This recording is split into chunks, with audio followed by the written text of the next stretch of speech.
దేవాలయంలో దానిసుమతను అతను వాడని అటువంటి ఆ గువాన్ని తన కానమని పొడిపించి చెప్పుకోలేడు. అతను చేయవలసిన పనులను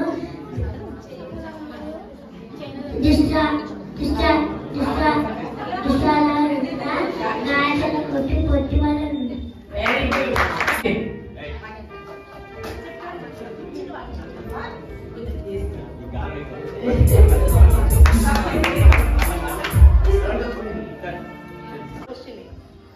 ఆశ్చర్యకారుడు, ఆలోచనకర్త, బలవంతుడైన దేవుడు, నిత్యుడు, తండ్రి, సమాధానకర్త, అధిపతి అని ఆయనకు పేరు పట్టబడును.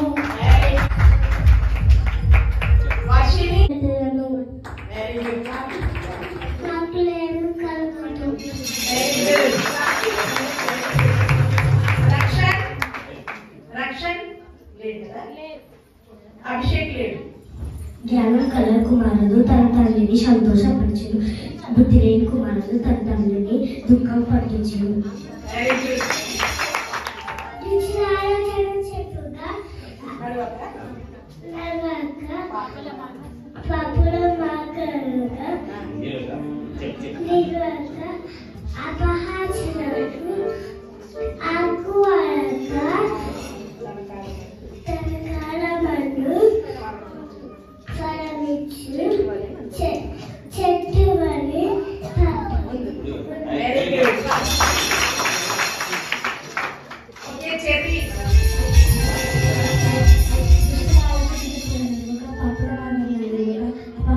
కూర్చున్న చోట కూర్చున్నదో యెహోవా ధర్మశాస్త్రమును దానిని ధ్యానించువాడు.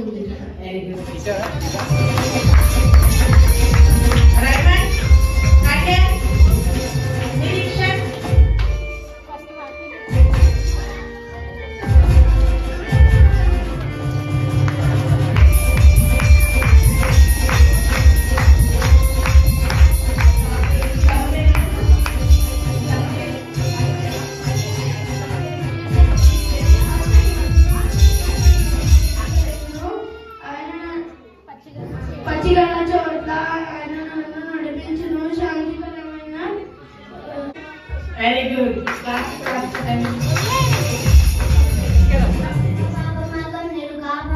కూర్చుని చోటను కూర్చుండగా యెహోవా ధర్మశాస్త్రమందు దేవాలయం దానిని ధ్యానించువాడు ధన్యుడు. అతను నేటి కాలంలో